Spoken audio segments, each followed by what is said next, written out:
소중한 나 무한 행복.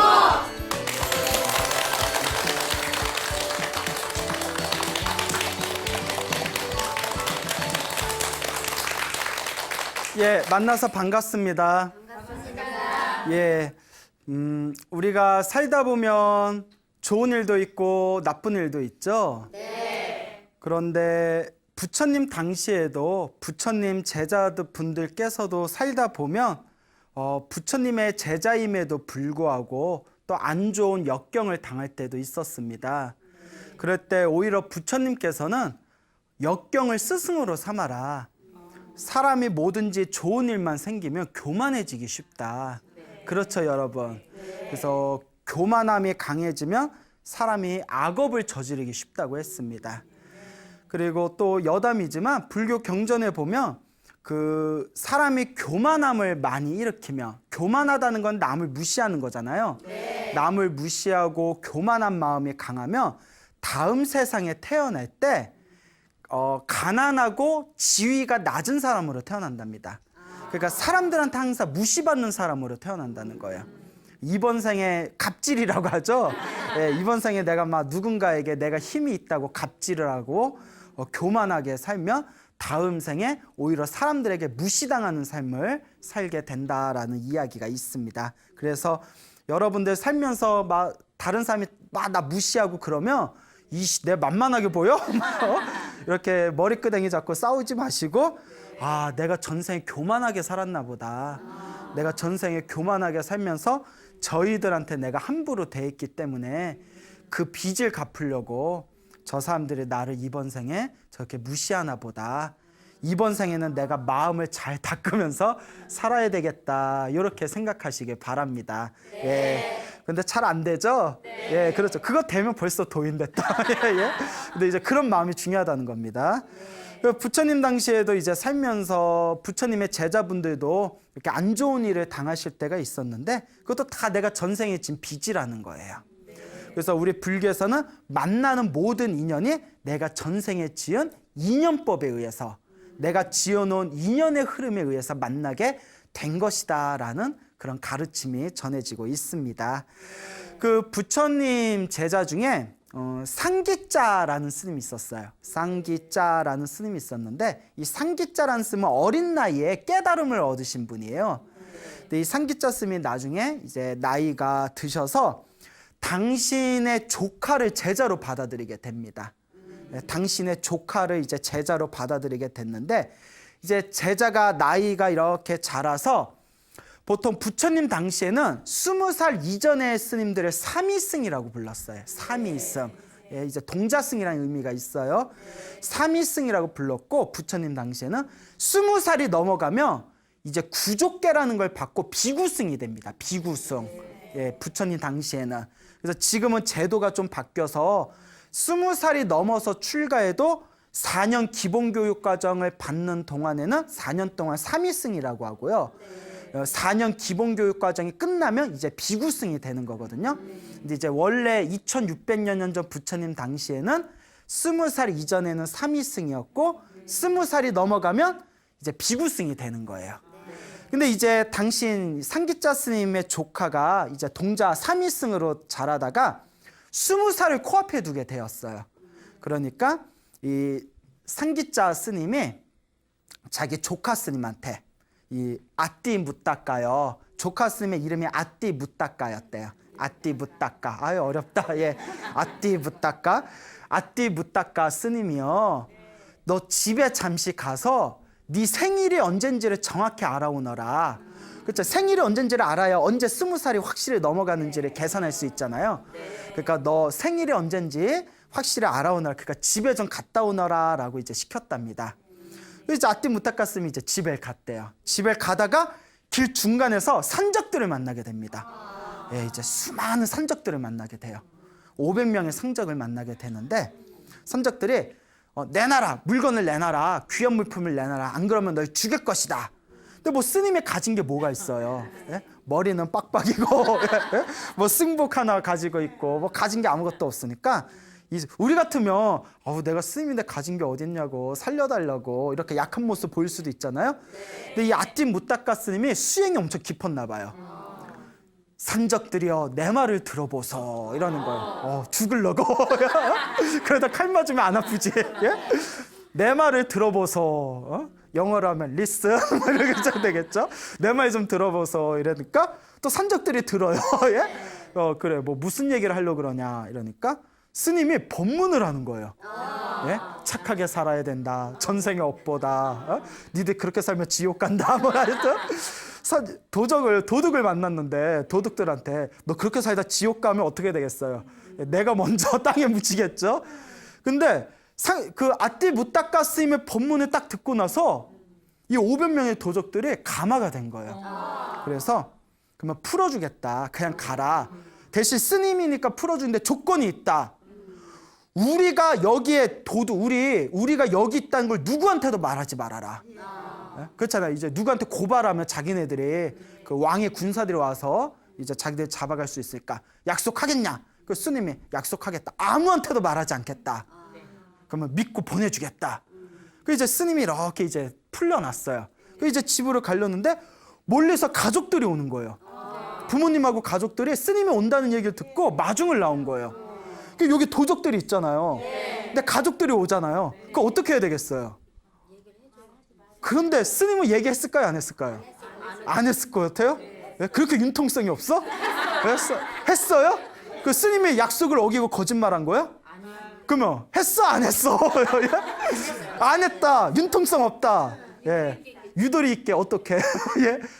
말을 안 해요. 예. 부모님이 오든 말든 산적이 있다는 걸 얘기를 안 합니다. 약속을 했기 때문에. 그 중생들과 약속을 했기 때문에 스님이. 그것도 불교의 계율이잖아요. 거짓말하지 않는다. 이제 약속을 했으니까. 약속을 깨면 거짓말한 게 되잖아요. 부모님이 오다가 가족들이 오다가 산적들한테 잡혔어요. 산적들한테 잡혔는데 산적들한테 딱 잡혀서 이제 위험에 빠지니까 부모님들이 막 한탄을 하는 거예요. 스님인 줄 알았더니 우리 아들이 도둑놈, 저 산적들의 끈아풀이었구나. 그렇지 않고서야 부모가 산적한테 잡히게 생겼는데 그걸 어떻게 말을 안 해줄 수가 있냐.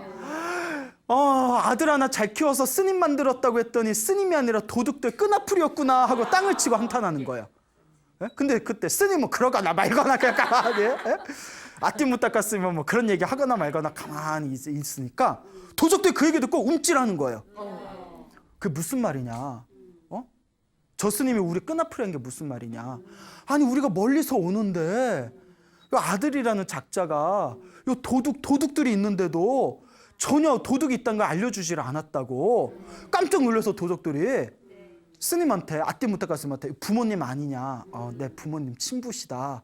아니 그러면 도적이 있는데 오는데 왜 그걸 안 알려줬냐? 아니 말 안 하겠다고 그대들과 약속하지 않았느냐? 붓다의 제자는 거짓말하지 않는다 이러는 거예요.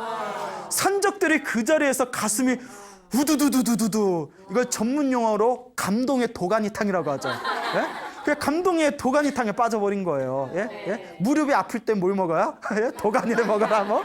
그 산적들이 무릎이 풀려버린 거예요. 예? 감동의 도가니탕에 빠져서 무릎이 풀려가지고 칼을 다 던지고 우리가 스님을 스승으로 삼겠습니다. 그러니까 마음이 완전히 이제 개가천선이 된 거예요. 스님은 정말 성인이십니다. 스님의 제자가 되겠습니다. 우리를 제자로 받아들여 주십시오. 그래서 아띠 무따까 스님이 머리를 다 삭발을 합니다. 삭발을 하고 그 500명의 도적들을 데리고 이제 부처님께 데려갑니다. 그 부처님이 딱 보시고 이미 다 아시잖아요. 부처님은 다 알고 계신데도 이게 어떻게 된 일이냐 하면서 알면서 일부러 물어보십니다. 예? 이걸 경전에서는 알면서 짐짓 물으셨다. 보통 이렇게 표현하거든요. 아시면서도 짐짓 물어보셨다. 이게 어떻게 된 일이냐. 그러니까 아띠 무따까 스님의 자초지종을 얘기를 다 하니까 부처님께서 그 500명의 머리 깎은 산적들에게 내 제자의 말이 사실이냐 하니까 이 500명의 머리 깎은 산적들이 예, 사실입니다. 저희들은 머리를 깎고 이제 부처님의 제자가 되겠습니다. 받아주십시오 하니까 부처님께서 유명한 개송을 남기십니다. 악행을 저지르며 100년을 사는 것보다 단 하루를 살더라도 수행을 하면서 하는 삶이 더욱더 훌륭하다라는 유명한 말씀을 남기시고 그 500명의 도적들은 결국 부처님 제자가 돼서 스님이 되어가지고 열심히 수행했다는 이야기가 전해지고 있습니다. 예, 근데 이런 거 보면 물론 결과적으로는 아띠무따까스미 500명의 도적들을 다들 개과천선을 시켰지만 그러니까 현실적으로만 딱 보면 되게 융통성이 없잖아요. 예, 그러니까 이게 좀 애매하긴 해요. 근데 우리 불교에는 지범계차라는 게 있어요. 계율을 지키긴 지키되 이게 되게 어려운 말인데 계율을 지키되 지키고 범하고 열고 닫을 줄을 잘 알아야 된다. 그러니까 유도리가 있어야 된다는 뜻이에요. 대표적인 게 아까 우리가 거짓말하지 말라라는 계율이 있잖아요. 근데 이런 이야기가 있어요. 사슴이 막 뛰어왔어요. 산적이 막 사슴을 쫓아서 뒤에서 활을 겨누면서 뛰어왔는데 그때 산에서 나무꾼이 나무를 하다가 사슴이 오른쪽으로 휙 도망갔대요. 그때 사냥꾼이 와요. 사냥꾼이 요복에 나무꾼이 한반 여기 사슴이 뛰어갔는데 오른쪽으로 갔나 왼쪽으로 갔나 나무꾼이 불자거든요. 그래서 중요한 게 거짓말을 하면 돼요 안 돼요? 안 되잖아요. 그러면 원칙대로 사슴이 오른쪽으로 갔으니까 어디 갔습니다 라고 진실을 말해줘야 될까요? 진실을 말해줄 때는 벌써부터 헷갈려요. 진실을 말한다면 거짓말하지 말라라는 진실을 말한다면 오른쪽으로 갔습니다 해야 되잖아요. 그런데 그러면 안 된다는 거예요. 지범계차, 지키고 어기고 열고 닫을 줄 알아야 된다. 오른쪽 갔습니다 알려주면 사슴은 결국 죽게 되잖아요. 내가 거짓말한 업보보다 살생의 업보가 더 무섭다는 거예요. 그러니까 내가 거짓말을 하는 업보보다 자비심이 더 중요하다는 거예요. 자비심이. 그러니까 당장은 내가 거짓말이라 하더라도 살아있는 생명을 살리기 위해서 어디 갔다고 얘기한다? 왼쪽에 갔습니다 또 얘기하는. 그러니까 이게 계율을 지킬 때 굉장히 어려운 거예요. 이걸 마음대로 써먹으면 이게 계율이 아니라 개판이 돼버려요. 계율이 아니라 개판이 돼요. 지범계차를 마음대로 써버리면. 해야 될 거 안 해야 될 거 내 마음대로만 해버리면. 그런데 제대로 사용하면 계율을 제대로 사용하면 구속이 아니라 살리는 법이 된대요. 구속하는 법이 아니라 살리는 법이 된다. 근데 이게 사실 쉽다 어렵다? 어렵죠. 그래서 계율 공부하시는 분들이 머리가 똑똑해야 돼요. 이거는 내가 끝까지 지켜야 되는 것인가? 이거는 내가 조금 어기더라도 다른 사람을 더 도와주는 것인가? 이렇게 머리가 지혜로워야 된답니다. 자, 어쨌거나 그 아띠무따까 스님은 그냥 부모님이 잡히든 말든 거짓말을 안 했지만 이제 더 깊은 이야기를 보면 아띠무따까 스님은 수행이 높은 분이잖아요. 아마 다 알고 있었을지도 몰라요. 내가 지금 거짓말을 안 하고 부모님이 잠깐 잡혀서 고생하시더라도 내가 거짓말을 안 하고 저 도둑들과의 약속을 잘 지키면 분명히 저 도둑들이 마음에 개과천선을 해서 부처님의 제자가 될 것이다. 그러니까 저 아버지 어머니 쏘리 이러면서 속으로 5분만 고생하세요 이러면서 아마 이런 게 다 알고 있었을지도 몰라요. 그렇죠 여러분. 그러다 안 되면 어떡하나. 자, 어쨌거나 이제 그런 이야기가 있습니다. 그래서 500명의 도적을 제도한 아띠무따까 그런 스님의 이야기가 전해지고 있고요. 또 재미난 얘기가 있는데 부처님 당시에 꼰다냐라는 스님이 있었어요. 이름이 꼰다냐. 이름이 다리를 꽂냐 이러는 건가요? 자, 이제 꼰다냐라는 스님이 있었는데 이 꼰다냐 스님이 수행이 엄청나게 깊은 분이셨대요. 엄청나게 수행이 깊은 분이었는데 이제 어느 날 이렇게 마을에서 이제 절로 건너오시다가 산을 이렇게 넘어가시다 너무나 몸이 피곤하셔가지고 몸이 너무 피곤해서 내가 휴식을 취해야 되겠다 해서 저 나무 그루터기 있죠. 큰 나무를 자른 그 나무 그루터기 위에 앉아가지고 이렇게 결가부자를 하고 이렇게 참선에 들어가셨대요. 그 우리가 몸이 되게 피곤할 때 어설프게 잠을 자면 몸이 더 무거운 거 경험하셨죠? 오히려 몸을 피곤할 때는 이렇게 명상 같은 걸 하면 훨씬 뇌가 맑아지거든요. 그래서 요 꼰다냐 스님이 이렇게 삼매, 깊은 어떤 참선의 상태에 들어가셨는데 아주 깊은 경지에 들어가셨대요. 그래서 아주 깊은 명상의 상태에 깊이 몰입을 해서 들어가셨는데 그때 날이 어두컴컴해진 거예요. 이제 날이 어두워져가지고 그때 하필이면 마을에 500명의 산적들이 500명의 도적대들이 마을에 강탈을 하게 됩니다. 그래서 500명의 도적대들이 이제 도둑질을 해가지고 이제 저마다 큰 바구니에다가 500명의 도적대들이 이제 물건을 훔쳐서 산을 올라가고 있었대요. 그래서 이렇게 산을 건너가다가 이제 산에 이제 막 무거운 걸 들고 도둑질한 물건들을 들고 산을 넘어가니까 너무 무겁고 힘든 거예요. 그러니까 500명의 도적대들이 그 스님이 앉아있는 나무 그루터기 근처에서 날이 어두우니까 스님은 보지 못하고 야, 우리 너무 무거우니까 여기서 잠깐 쉬었다 가자 이러는 거예요. 그러면 야, 이거 짐을 어디다 둘까? 야, 저기 그루터기에다 두자 이러는 거예요. 그러니까 날이 어두우니까 그루터기에 앉아있는 스님을 그냥 돌덩어리로 봤대요. 그러니까 스님 몸 위에다가 뭘 올려놨을까요? 500개의 보자기를 올려놓은 거예요. 물건이들은. 그러니까 우리를 치면 500개 사과 박스를 올려놓은 거예요. 광우 스님 몸 위에 500개 사과 박스를 올려놓으면 어떻게 될까요? 예, 전문 용어로 짜부라진다라고 하죠. 이렇게 짜부라져 버리잖아요. 예? 근데 스님 몸 위에다가 500개의 보자기를 올려놨는데 이런 얘기가 있어요. 참선을 해서 깊은 산매에 들어가면 불에 타지도 않고, 예? 물에 익사당하지도 않고, 물과 불이 침범할 수 없고 완벽하게 몸을 보호하게 된대요. 이제 그런 이야기가 있거든요. 어떤 수행의 힘이겠죠. 우리도 수행까지는 아니지만 차력하는 사람들 보면 막 무거운 거 막 들고 막 창을 목에다 대고 막 꺾어버리고 이러잖아요. 예. 그러니까 스님이 깊은 참선의 상태에 들어가 있으니까 몸 위에다 500개의 짐을 놨는데도 끄떡이 없는 거예요. 끄떡이 없으니까 하여튼 이제 500개 짐을 올려놓고 도적들이 이제 아침에 날이 새 때까지 쉬고 있다가 날이 딱 되니까 500개의 짐 속에서 스님이 몸을 움직인 거예요. 숨이 막히니까 뭐야 이거 이렇게 움직였겠죠. 도적들이 놀래가지고 귀신이다 귀신이다 하고 이제 도망을 가는 거예요. 그때 스님이 이제 짐 안에서 이보시오 난 스님입니다. 이거 짐 좀 치워주십시오. 그러니까 도적들이 이제 짐을 치워놓고 나니까 스님이 딱 앉아 있는 거예요. 다들 놀래서 아니 스님인 줄 모르고 몸에다가 저희가 짐을 쌓아놨는데 어떻게 스님 위에 500개의 짐이 올라갔는데도 이렇게 몸이 멀쩡하실 수가 있습니까? 그러니까 스님이 그 도적들 보고 잠시 내 말을 들어보십시오 하고 앉혀놓고 부처님의 법문을 해줬대요. 수행의 공덕의 이익과 부처님 법에 대해서 다 법문을 하니까 이 사람들이 그 자리에서 개과천선을 해가지고 머리를 깎고 부처님의 제자가 되게 됩니다. 그래서 이 500명의 산적들이 이제 그 스님에게 감동을 받고 세상에 이런 사람이 있구나. 그렇잖아요. 자기 눈앞에서 500개 짐을 올려놨는데도 멀쩡한 스님을 봤는데 어떻게 감동을 안 할 수가 있겠어요. 그래서 머리를 깎고 부처님 앞에 나아가니까 부처님께서 아시면서도 짐짓 다시 물어보시기를 이게 어떻게 된 일이냐.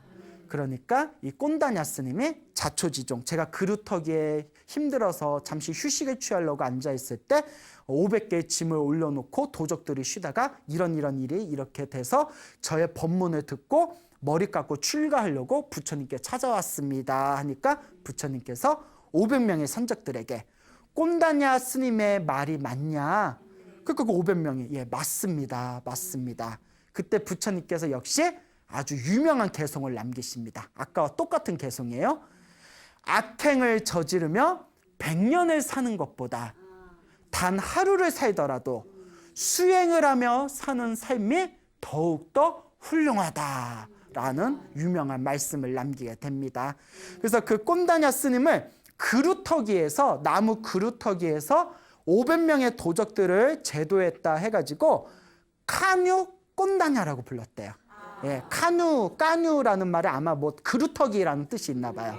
그래서 카누 꼰다냐라고 불리게 되었다라는 그런 훈훈한 이야기가 전해지고 있습니다. 네. 자, 근데 여기서 중요한 게 있어요. 이거 아주 중요한 겁니다. 우리 앞에 펼쳐진 모든 인연이 다 전생에 내가 지은 어변이다. 내가 지은 업이다라고 말씀드렸죠. 네. 그러니까 이번 생에 만나는 좋은 인연은 전생에 내가 지은 좋은 업이고 이번 생에 만나는 진짜 보기 싫은 나쁜 인연은 전생에 내가 지은 악업이라고 나쁜 업이라고 항상 말씀드렸지 않습니까? 네. 이번 생에 불교에서는 이번 생에 사람으로 태어나기 어렵고 사람으로 태어나도 부처님 법을 만나기가 어렵답니다. 그러니까 일단 이번 생에 사람으로 태어나서 부처님 법을 만난 것 자체가 전생에 복이 많은 거래요. 그런데 이 산적들이 이번 생에 일단 도적으로 태어난 거는 전생에 나쁜 업이겠죠. 네. 그런데 도적으로 태어났지만 그나마 전생에 지어놓은 복이 있기 때문에 누구를 만나게 됐죠? 스님들을 만나게 됐잖아요. 예? 첫 번째 이야기에서는 아띠 무따까 스님을 만나게 됐고, 두 번째 이야기에서는 꼰다냐 스님을 만나게 됐잖아요. 그리고 그런 스님을 만난 것 자체도 누구의 복일까요?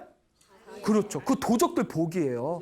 그 산적들이 전생에 지어놓은 게 있으니까 그나마 스님을 만났던 거예요. 재수 없어서 염라대왕 만났어 봐요. 저승사자 만났어 봐요. 저승사자 만났어 봐요. 그 전문 용어로 뭐라고 하죠? 골로 간다 하죠. 예? 골로 가는 거예요. 예?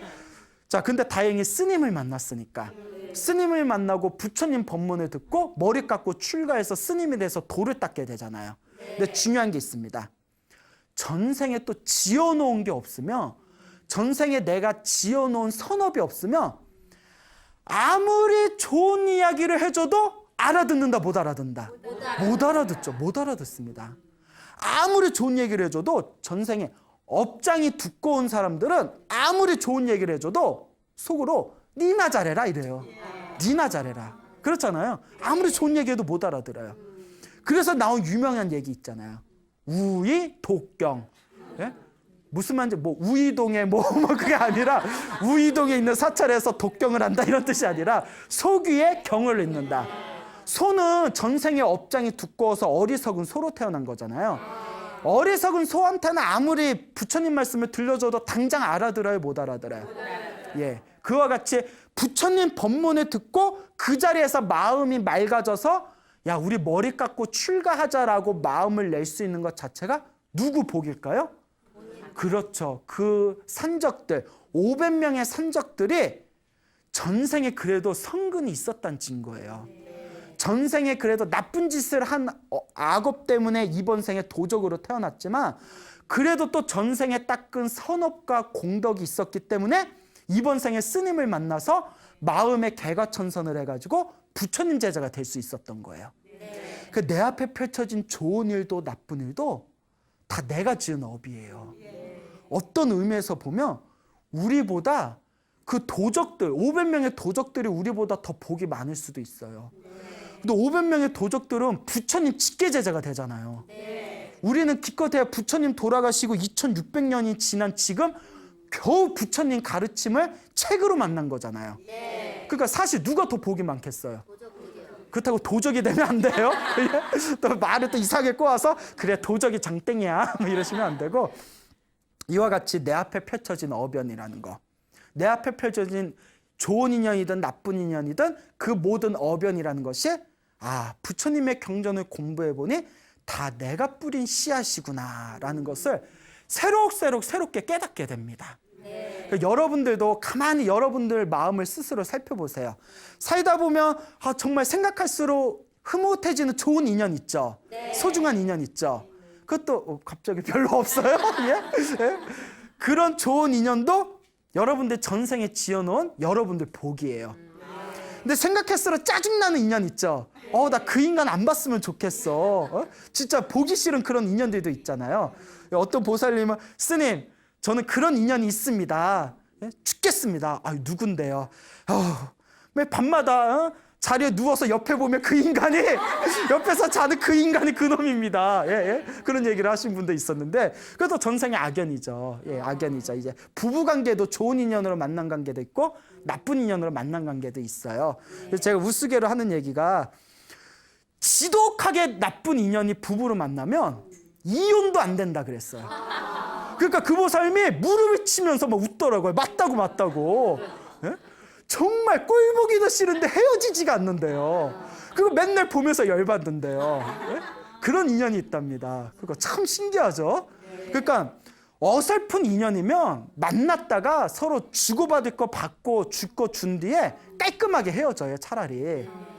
정말 지독한 인연은 맨날 너 죽네 나 죽네 속을 볶아도 헤어지지가 않는다는 거예요. 그러니까 관에 가는 그날까지 빚이 너무 많아가지고, 그것도 누가 지은 어변이다? 내가 지은. 예, 그러니까 불교는 남 탓할 게 없어요. 그런 인간 만난 것 자체가 내가 박복해서 만난 거예요. 저렇게 좋은 소중한 인연에 만난 것 자체가 내가 전생에 복을 많이 지어서 그런 거래요. 그 스스로를 잘 이렇게 한번 자신의 마음을 한번 살펴보세요. 내 지금까지 살아왔던 인연이 좋은 인연들이 많았나? 나에게 손해를 주는 나쁜 인연들이 많았나? 또 반대로 나는 사람들에게 좋은 인연이었나? 나는 사람들을 괴롭히는 나쁜 인연이었나? 그래서 항상 복을 짓고 선업을 짓고 공덕을 지어야 다음 생이라도 더 좋은 세상에 좋은 몸을 받고 좋은 인연을 만납니다. 지금 기도 안 하고 복을 안 지어 놓으면 다음 생에 더 안 좋은 삶을 살 수도 있어요. 이걸 생각하다 보면 자다가도 벌떡 일어나야 돼요. 무서워가지고. 여러분, 스님 저 조금 더 여유로워지면, 조금 더 여유 있어지면 그때 제가 다 끌게요. 아닙니다. 사람은 언제 갈 줄 몰라요. 예? 여러분, 제가 여러분들보다는 제가 젊을 수도 있어요. 저보다 젊은 분들도 몇 분 계시겠지만, 그런데 올 때는 순서가 있어도 갈 때는 순서 있다 없다? 없어요. 언제 갈 줄 몰라요. 한 방에 훅 갈 수도 있어요. 예. 그러니까 내일인지 갈지 내일 모레 갈지 몰라요.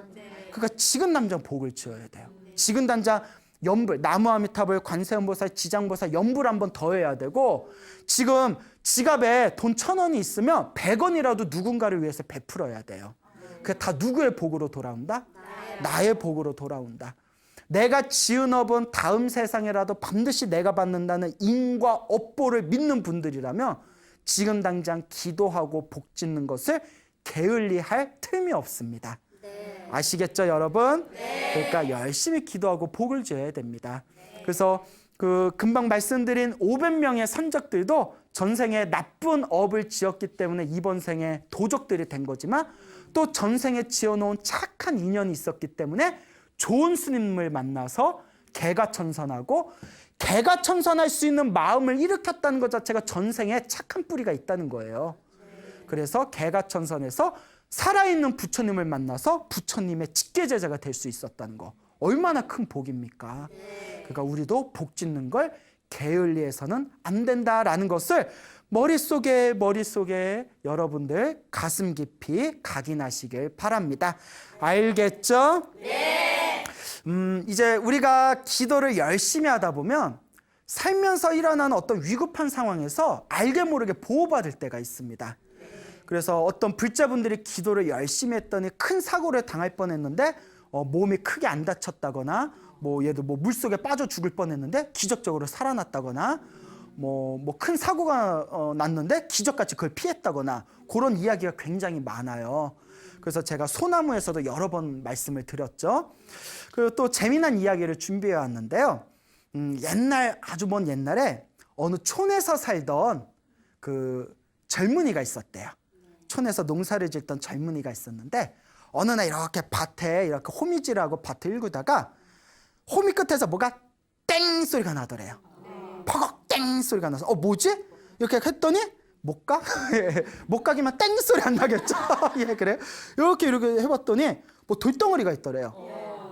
그래서 돌이야 하고 파도 끝이 안 나더래요. 한참을 팠더니 어린아이 크기만한 어떤 사람 모양의 흙에 잔뜩 묻은 돌덩어리가 나온 거예요. 그래서 이게 뭔가 싶어가지고 그걸 끙끙 안아서 집에 가져갔대요. 집에 가가지고 깨끗하게 이제 물로 닦았답니다. 물로 닦았더니 관세음보살 석상인 거예요. 관세음보살 석상. 거기 왜 버려졌는지 모르겠지만 관세음보살 석상이니까, 그러니까 이 젊은이가 전생에 불연이 있었는지 보고 너무 마음에 드는 거예요. 그래서 관세음보살을 이렇게 자기 방에 상석에 올려놓고 매일매일 기도를 올렸대요.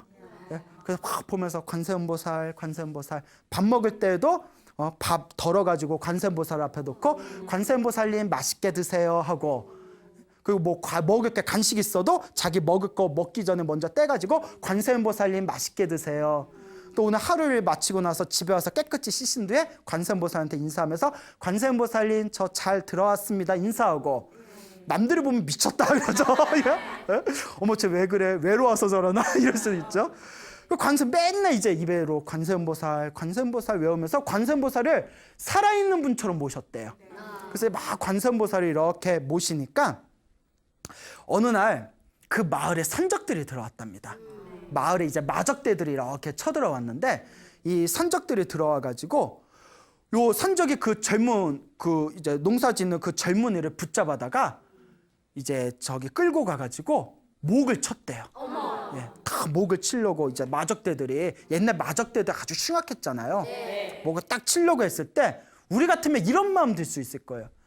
내가 그렇게 관세음보살님을 열심히 모셨는데 관세음보살님이 이런 것도 안 도와주고 서운하다 할 수도 있어요. 그렇죠. 관세음보살 믿어봤자 영어 먹구나. 그런데 이 젊은이는 그런 마음을 일으키지 않는 거예요. 관세음보살님 저는 이렇게 떠납니다. 관세음보살 하면서 그 산적의 칼날이 목에 닿는 순간에도 관세음보살을 간절하게 불렀대요. 관세음보살 부르다가 산적이 목을 딱 쳐버렸대요. 목을 딱 쳐버리는 순간 으악! 하고 고함을 지르면서 눈에 딱 떴는데 눈을 딱 뜬 순간 아 여기 저승인가 보다. 저승이 염라대왕이 어디 계시나 저승인가 보다 하고 눈에 딱 떴대요. 근데 자기 방 안이더래요. 그 자기가 산적한테 목이 잘렸잖아요. 근데 이게 방 안인 거예요. 주변은 조용하고. 그러니까 이제 나중에 이게 꿈인가 생신가 꿈인가 이상하다. 그리고 목이 뻐근해. 그 목이 뻐근하지?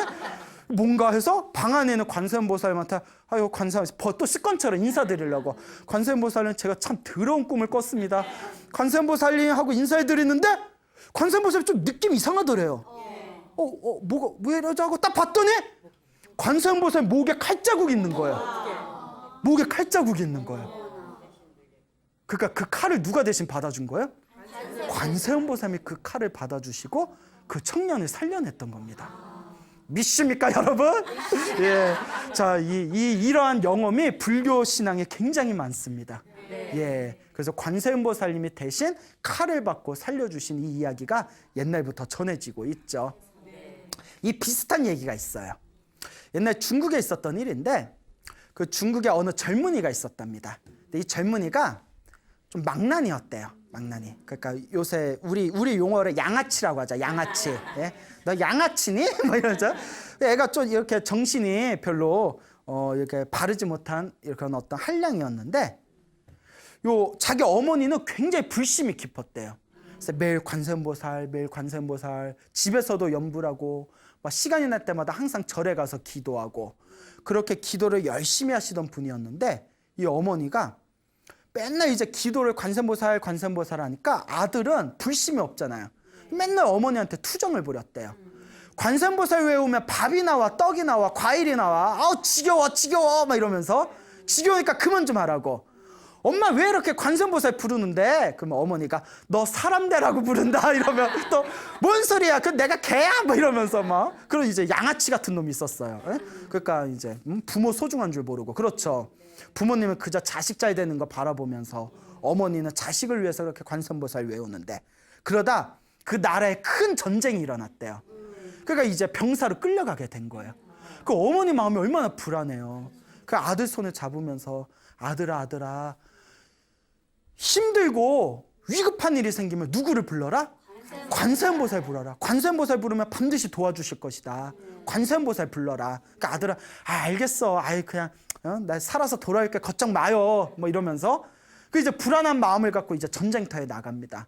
근데 참 우리가 저희들도 이제 전쟁 세대가 아니라서 편하게 자랐지만 실제로 전쟁 겪으셨던 분들 글을 보면 와 정말 그 흉악하기가 이를 데 없어요. 막 눈앞에서 막 피가 튀기고 살점이 날아가고 정말 그 전쟁이라는 게 참혹하지 않습니까?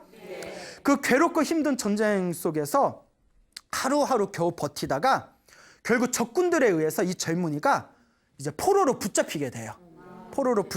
다행히 목숨은 살았는데 포로로 딱 붙잡히게 되었을 때 이제 그 당시 먼 옛날에는 이제 식량 같은 게 부족했잖아요. 그 뭐 지금은 뭐 포로들 제노바 협상인가 뭔가 그래가지고 포로들을 함부로 죽이면 안 된다 뭐 이런 전쟁 협정이 있잖아요. 뭐 저도 잘 모르겠지만 근데 옛날에 그런 게 어딨어요. 마음에 안 들면 그냥 죽이고 말지. 그 포로들을 계속 살려놓으면 자기들 먹을 식량도 부족하니까 옛날엔 그냥 막 죽였나 봐요. 그러니까 그 적군에 의해서 붙잡혔을 때 그 적군의 대장이 야, 제 병사 저놈을 저쪽 뒷산 웅덩이에 끌고 가서 거기서 목을 베어버려라 시켰대요. 그러니까 이제 적군의 병사가 그 젊은이를 끌고 가서 웅덩이 이제 사람 목을 자르는 큰 웅덩이에 가가지고 거기서 이제 칼을 다 내리치려고 하는데 삶이 너무 무서운 거예요. 여러분 생각해 보세요. 내가 이제 막 사형 선고를 받아가지고 뒤에서 나한테 총을 쏘려거나 내 목을 베려고 하면 심장이 얼마나 벌렁거리겠어요. 심장 벌렁벌렁 거리잖아요. 그러니까 삶이 너무 무서우면 정신이 새하얘진대요. 하얘진다고 하더라고요. 정신이 없고. 그때 머리를 스치던 게 어머니 생각이 나는 거예요. 양아치도 엄마는 보고 싶어. 엄마 이럴 줄 알았으면 효도 좀 하고 갈걸. 그 애가 좀 착했나 봐요 원래는. 엄마 나 이렇게 가나 봐 하다가 어머니가 항상 관세음보살 외우던 게 기억나잖아요. 위급한 일이 있으면 누구를 불러라? 관세음보살. 그러니까 애를 뭐 너무 무서우니까 애를 부렸다고 관세음보살 막 소리내서 외쳤대요. 관세음보살 소리내서 외치니까 뒤에서 칼을 치려는 적군이 멈칫하더니 너 불교 신자냐? 이러는 거예요. 너 불교 신자냐? 예. 너 지금 관세음보살 불렀냐? 예. 그러니까 적군이네. 그 뒤에서 목을 치려던 적군이 딱 한숨을 쉬면서 나 어렸을 때도 나 키워주신 우리 외할머니가 평생 동안 염주를 굴리면서 관세음보살을 염불 하셨다. 너를 보니 네가 관세음보살을 염불하니 우리 외할머니 생각이 나가지고 차마 네 목을 칠 수가 없구나. 야, 이것도 인연인 것 같은데 여기 구덩이에 시체들 속에 몰래 숨어 있다가 날 밝기 전에 어두울 때 몰래 도망가라. 야, 대신 내가 살려줬으니까 내가 살려준 의리를 생각해서 중간에 붙잡히더라도 내가 살려줬다는 얘기는 하지 말아라. 다 이렇게 얘기를 하면서 여기서 숨어 있다가 가라 이러면서 그 병사가 몰래 이렇게 숨겨준 거예요. 구덩이에다. 야, 관세음보살 외웠더니 야, 그러니까 어떻게 보면 학연, 지연보다 또 더 무서운 게 이 종교연일 수도 있어. 예? 만약에 적군이 저기 교회 다니신 분이면 뭘 외우면 돼요? 뭐 아멘이라든가 할렐루야 뭐 외운다든가, 예, 뭐 웃자가 뭐 예를 들어 뭐 이슬람교면 뭐 뭐라고 해야 돼요? 뭐 알라 뭐 이래야 되나? 어쨌거나 관세음보살님을 다 외우니까 이 적군의 병사가 옛날에 자기 외할머니가 관세음보살 열심히 염불하던 게 기억이 나서 풀어줍니다. 그래서 몰래 시체들 그 이제 속에서 몰래 숨어 있다가 이제 날이 어두워지고 새벽이 되기 전에 몰래 도망을 갑니다. 산을 타서 도망갈 때에도 무서우니까 계속 입으로 누굴 불렀겠어요? 그렇죠. 관세음보살님 살려주세요. 관세음보살님 살려주세요. 외우면서 집으로 도망을 가는데 정말 관세음보살님이 도와주셨는지 중간 적군의 병영을 몰래 도망치는데도 한 번 걸리지 않고 무사하게 빠져나왔대요. 그 집에 딱 당도합니다. 온몸이 완전 거짓골이 돼가지고 집에 딱 와서 엄마 하고 울면서 부르니까 문이 벌컥 열리면서 엄마가 맨발로 뛰쳐나오면서 이게 웬일이니 하면서 엄마가 막 울면서 하는 얘기가 얼마 전에 꿈을 꿨는데 네 목이 잘려서 죽는 꿈을 꿨다. 꿈자리가 너무 뒤숭숭해서 그 뒤로 내가 잠을 제대로 못 자고 계속 관세음보살을 기도했다. 그러니까 네가 이렇게 살아 돌아오는구나 했더니 그 어머니의 꿈 얘기를 듣고 아, 정말 관세음보살님이 도와주신 거나 하면서 그 뒤로는 개과천선에서 아주 독실한 효자가 되고 평생 부처님의 은혜를 갖는 불자의 삶을 살았다 하는 이야기가 지금까지 전해지고 있습니다. 자, 이와 같이 우리가 항상 기도하고 염불하는 삶을 살면 힘들고 괴로울 때 알게 모르게 나를 도와주는 힘이 있습니다. 예? 그 힘을 여러분들이 실제로 경험을 해보셔야 됩니다. 그렇기 때문에 우리가 기도를 한다는 것은 우리가 또 부처님의 가피를 발언하면서 공덕을 짓는다는 것은 내가 전생에 지었던 업장을 소멸하고 앞으로 미래에 올 행복을 창조하는 강력하고도 적극적인 하나의 방법론입니다. 여러분들이 부처님의 제자로서 진정한 행복을 성취하고자 싶다면 항상 두 가지를 기억해야 됩니다. 첫째는 기도를 해서 업장 소멸을 하는 것. 둘째는 복을 많이 지어서 선업을 많이 지어서 공덕을 많이 쌓아서 여러분들의 행복을 증득할 수 있는 복의 씨앗을 심어야 되는 것.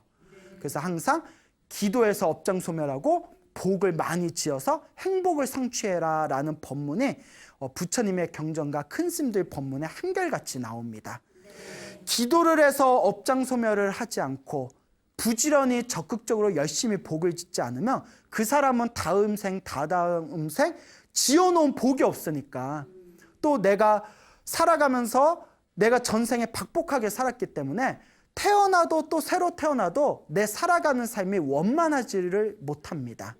자꾸 안 좋은 일이 생기고 자꾸 장애가 생기고 자꾸 이것저것 부딪히는 일들이 생기고 그렇기 때문에 여러분들이 살아가면서 우리가 부처님의 제자로서 행복하게 산다는 것은 지금 계속 말씀드린 이 두 가지를 명확하게 이해하셔야 됩니다.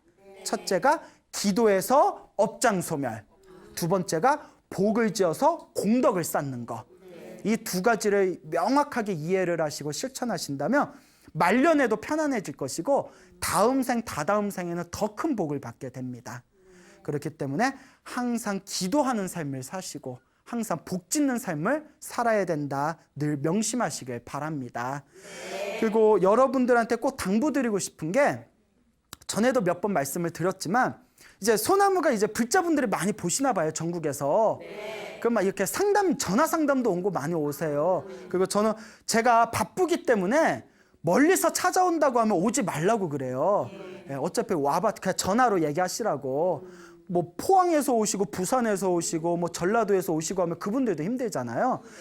내 얼굴 봐봤자 아무 영험 없다. 아 진짜예요. 뭐 제 얼굴 본다고 복을 쑥쑥 받으면 뭐 얼마든지 내 머리 없는 머리카락이라도 뽑아줄 텐데 나 봐도 영험 없으니까 궁금한 게 뭐냐. 그럼 뭐 기도하는 방법에 대해서 물어보세요. 그러면 항상 기도하는 게 항상 질문이 비슷비슷해요. 그래서 제가 항상 드리는 말씀이 소나무에서 이미 다 말씀드렸는데 또 물어보세요. 자, 제가 다시 한번 말씀드리겠습니다. 기도는 무슨 기도를 하든 효과는 하나로 통합니다. 그러니까 관세음보살을 부르든 지장보살을 부르든 지장경을 부르든 관세음보살 경을 부르든 금강경을 읽든 법화경을 읽든 어떤 기도를 해도 하나로 통하니까 그냥 꾸준히 하는 게 중요합니다. 예, 꾸준히 하는 게 중요하고 그리고 쓰는 기도에도 효과가 잘 안 나타나요. 이런 또 질문이 많은데 효과가 빨리 나타나야지 하는 그 마음이 집착이 돼서 오히려 효과가 안 나타납니다. 그래서 제가 항상 말씀드리죠. 전생에 지어놓은 복이 많으면 효과를 빨리 보고 전생에 지어놓은 게 없으니까 효과가 더디게 나타나는 거예요. 그러니까 아이고 내가 전생에 지어놓은 게 없나 보다. 그러니까 더 열심히 기도해야지라는 마음으로 효과를 빨리 본다. 느리게 본다. 그것조차 신경 쓰지 마시고 오직 한결같은 마음으로 꾸준하게 기도하고 복을 지으시기 바랍니다. 여러분 행복해지고 싶습니까? 네. 행복한 삶을 창조하고 싶습니까? 네. 복을 지으십시오. 선업을 지으십시오. 공덕을 쌓으십시오. 복과 선업과 공덕의 힘이 여러분들을 진정한 행복의 길로 이끌어 줄 것입니다. 오늘 여기서 마치겠습니다. 소중한 나 왕 행복